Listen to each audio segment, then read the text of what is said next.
Hi everybody, welcome back, it's Martin. This is a video about a trip we made to a place called Spurn Point, colloquially known as Yorkshire's Land's End, although I've never heard anybody say that.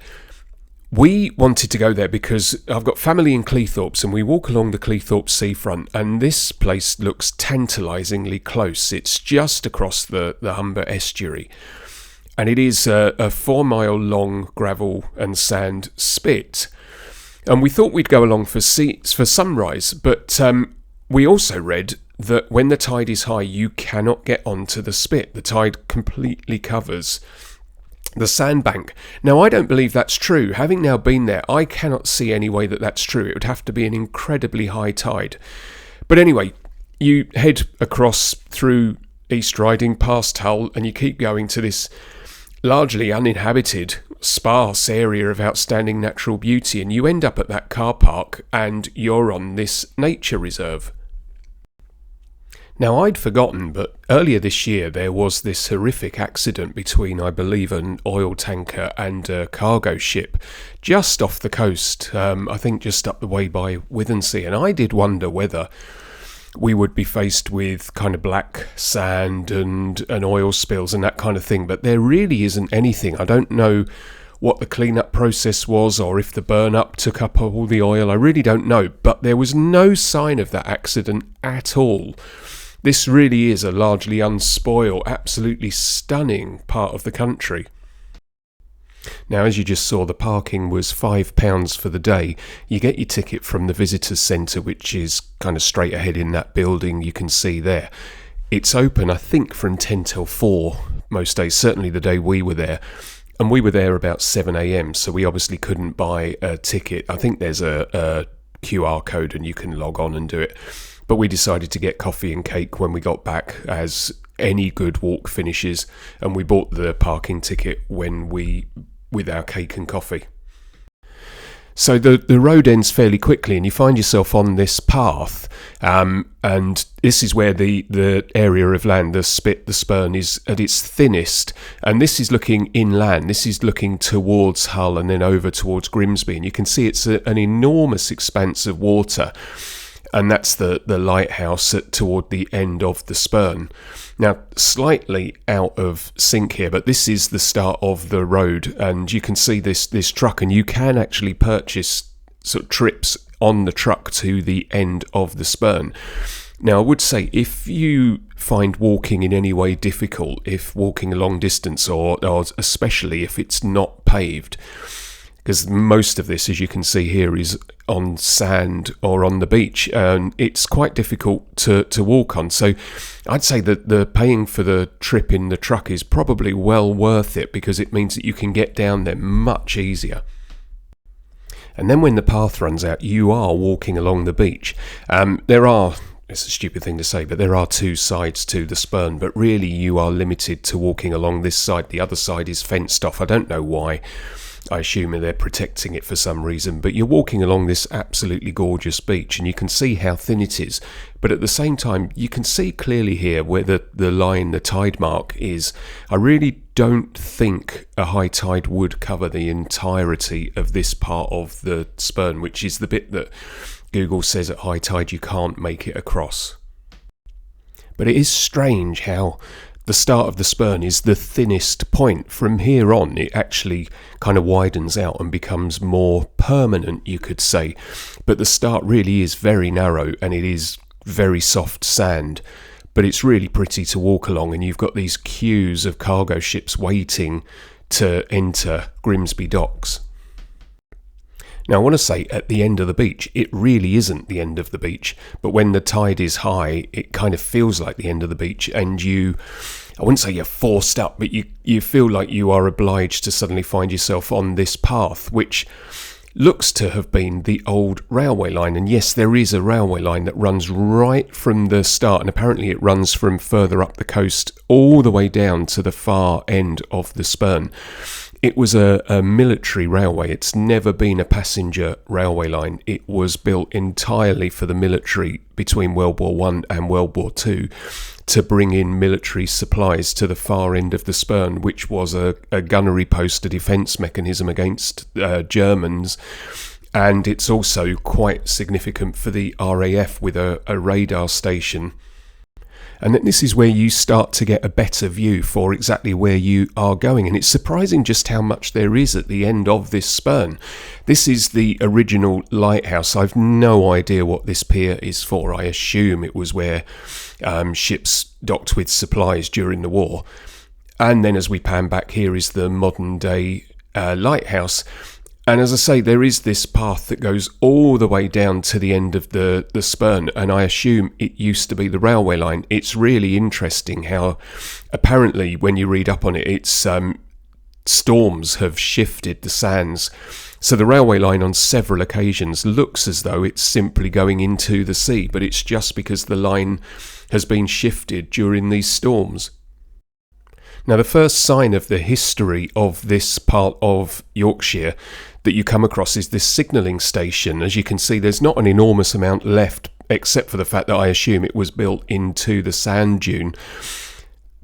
And it's not really that easy to read the information board that was there, so I couldn't really tell you too much about it. But you get a sense of the conditions that the service people would have had to work under during the war. And then as you make your way up and over the sand dune, you actually can see there isn't much left on the other side of the sand dune, but you can actually see where this broke out onto the beach in order to give the signals out to the Navy vessels. Now, I reckon it had taken us about an hour to get to this point, and you can see already the beach has started to really expand out as the sea has retreated, and you can just see the relics of the signal station there just on the other side of the dune.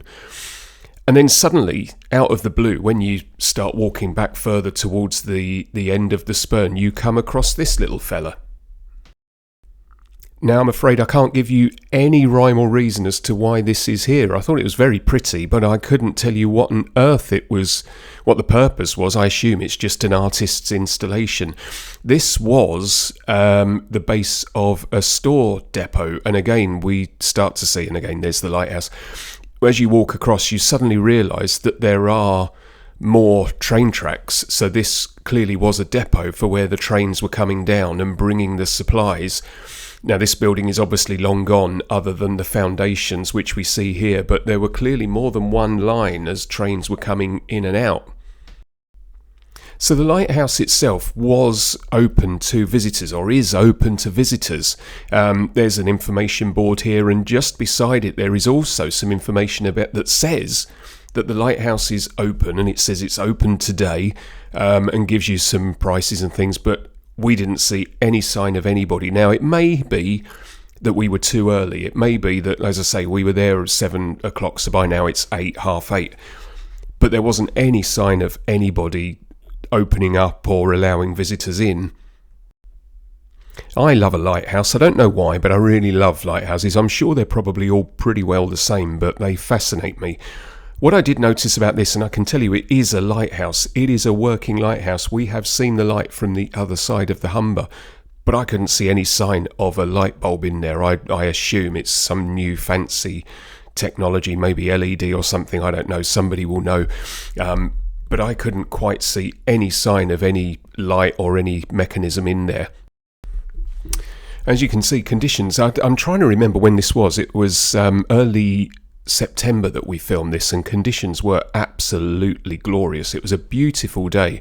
Now, you might not believe me, but when the camera actually pans around, this is looking inland. This is looking back up towards the mainland of Yorkshire, and you can see how thin the spurn goes as it joins the mainland, and just how much water there still is to the left, which is inland, and then to the right, which is obviously the North Sea. And then as the camera pans round, we can see this is towards the end of the spurn, and there's the radar station and that pier.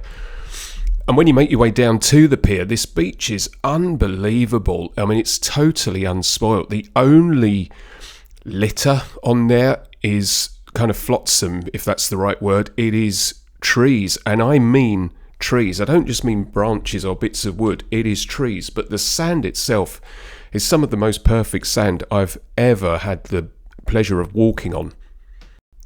I began to realise that, and anybody who lives around this area will know this already, but I began to realise that there was a massive movement of water going on.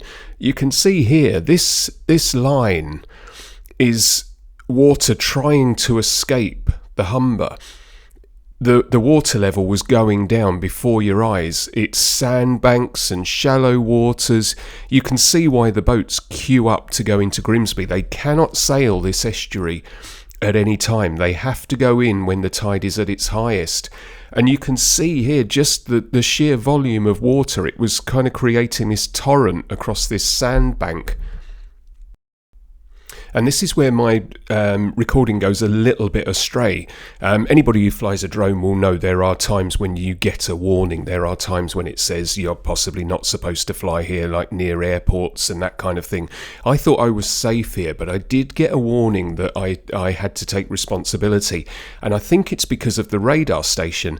Now, I kind of clicked OK, and I'm obviously always careful about what I'm doing when I'm flying the drone, but it was fascinating that the radar station, I think, is its own defence, because my drone kind of freaked out as soon as it got anywhere near the radar station. I don't know if that's just to do with the radar and its waves, or whether that's something that is inbuilt and whether they're blocking it, but I simply couldn't fly any closer than I was there. So by now we decided that we were going to start heading back, and the tide had gone out so far by now that we just decided to walk back along the beach. Now, I kind of regret it really, because that central area around the radar station is a myriad of small paths. I don't know what was in there, and we really now want to go back and actually explore all of these paths at the end around the radar station. But we decided at the time that we would like to walk back along the beach, and it's littered with, I presume, World War II paraphernalia that is left over from when the military were there. I've videoed this. Obviously you can freeze frame if you actually want to read it. Hopefully the quality is clear enough that you can actually see. And it's a fascinating board. It gives you a lot of insight into the history of what was built during the war and why it was built, all around the railway line, and what the state of the railway line is in now, but what it did at the time, and who was there, and what the purpose was of all the facilities. It's absolutely brilliant. And we all started to get a bit tired, so we made our way back, I'd say inland, back onto the Spurn. And we knew that this path was here. It's the old railway line that I showed you earlier on, and we thought that we would walk back along there. But even though it was early September, it was absolutely scorching. So we didn't last very long, and we decided that we would head back to the beach because there was quite a nice breeze. Now, I would say by this point it was starting to get busier. This was really getting on for, I think, midday, maybe slightly after, and it felt like it was getting busier. But you wouldn't know it from this bit of video. It's by now such a large expanse of space, and I think a lot of people didn't actually venture any further than the initial beach part. We loved it here. Again, you can see all of this. I assume this was an old pier, maybe somewhere where ships came in and docked. But I really don't have any pictures or any evidence of what the history is, but it's just littered with concrete boulders and wooden piers, and you just get a sense, a snatch of what that history was, and it just makes you want to know more. And I said at the start of the video, try and remember what that bay looked like, because when we made it back to the thin part, and I did the same video, there is the Lighthouse, and we're looking back across at Cleethorpes, and then we'll pan round to Grimsby. There's not a drop of water in sight. It's quite incredible in the time it took us to walk down there and back. So say 3 or 4 hours. This enormous bay, which was entirely water, is now empty. I'd thoroughly recommend visiting this bit of Yorkshire. It feels like it's largely overlooked. Although, saying that, when we got back, you could see there are a lot of people visiting. The road was lined, the car park was packed, the visitor centre was packed, the cafe was packed. But I can see why, because the coffee and cake was absolutely gorgeous. Thank you for watching. Hope you've enjoyed the video. Sorry for the changing voice. I've got a stinker of a cold, which I got halfway through trying to put this video together. So apologies for that. Hopefully, I'll have some more videos from Scotland very soon.